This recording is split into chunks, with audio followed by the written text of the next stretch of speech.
शासनाच्या परवानगीनं लोक मारण्याची शर्यत सुरू होण्या अगोदर आमदार गोपीचंद पडळकर यांच्याकडून शासनाचा प्रतिनिधी म्हणून शर्यतीची जाहीर रक्कम माननीय जिल्हाधिकारी यांनी आपल्याकडे घ्यावी व प्रसिद्धी माध्यमाद्वारे असं जाहीर करावं राष्ट्र विकास सेनेची जिल्हाधिकाऱ्यांकडे निवेदनाद्वारे मागणी। दिनांक 17 जून 2025 रोजी राम मंदिर चौक सांगली इथं शासनाची अधिकृत परवानगी घेऊन 6 जून 2025 रोजी ऋतुजा राजगे हिच्या झालेल्या दुर्दैवी मृत्यूचं कारणावरून निषेध मोर्चा काढलेला होता। या मोर्चामध्ये आमदार पडळकर यांनी बैलगाडीच्या शर्यतींचं उदाहरण देत पोस्टरवर धर्म परिवर्तन करणाऱ्यांचं एकाचे हातपाय मोडणे, दुसऱ्याचे हातपाय मोडणे आणि सैराट केला तर भेट 11 लाख रुपये, म्हणजेच पोस्टरवर धर्म परिवर्तन जबरदस्तीनं करणाऱ्याचा खून केला तर 11 लाख रुपयांचं बक्षीस जाहीर केलं।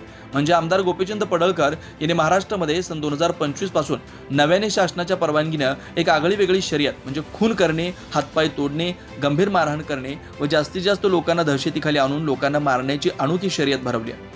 स्वातंत्र्य काळाच्या अगोदरपासून ब्रिटिश काळात मारहाण करणं, खून करणं हे प्रामुख्यानं आमच्या मांग समाजाचेच असल्याचं लोकशाही अण्णाभाऊ साठे यांनी फकीरा या सत्य घटनेच्या आधारे लिहिलेल्या कादंबरीतून दिसून येतं।